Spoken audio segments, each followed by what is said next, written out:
Shalom to you from oneforisrael.org.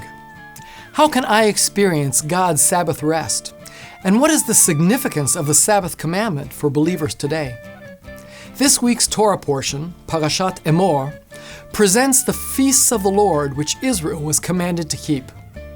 When we think of the feasts of the Lord, we generally recall the yearly Pilgrim Festivals like Passover, Weeks or Pentecost, and Tabernacles.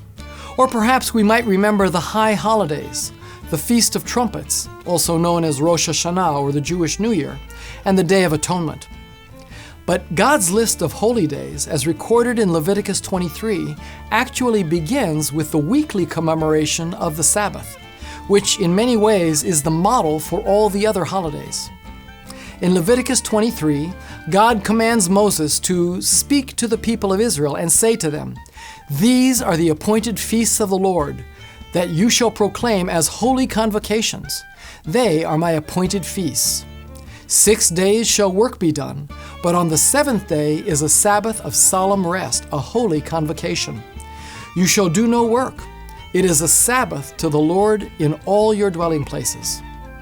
The same introductory formula, "These are the appointed feasts of the Lord, the holy convocations," is repeated before the yearly feasts of the Lord are listed, making a distinction between them and the weekly Sabbath day, and at the same time showing their common features as feasts of the Lord. Like the yearly feasts, the Sabbath day has both a commemorative and a prophetic significance, along with a present-time practical application. The Sabbath day commemorates two of God's greatest creative and redemptive works: God's creation, or redemption, of the heavens and the earth out of the primordial chaos, the tohu vavohu of Genesis 1 and verse 2, and His redemption and creation of Israel as a nation out of slavery in Egypt. The Ten Commandments, as given in Exodus 20, give the rationale for the Sabbath in these words: "For in 6 days the Lord made heaven and earth, the sea and all that is in them, and rested on the seventh day. Therefore the Lord blessed the Sabbath day and made it holy." The parallel account in Deuteronomy 5 links the same commandment to Israel's redemption. "You shall remember you are a slave in the land of Egypt, and the Lord your God brought you out from there with a mighty hand and an outstretched arm. Therefore, the Lord your God commanded you to keep the Sabbath day." Prophetically, the Sabbath day looks forward to the universal rest and peace which God will establish along with His kingdom at the return of Yeshua the Messiah.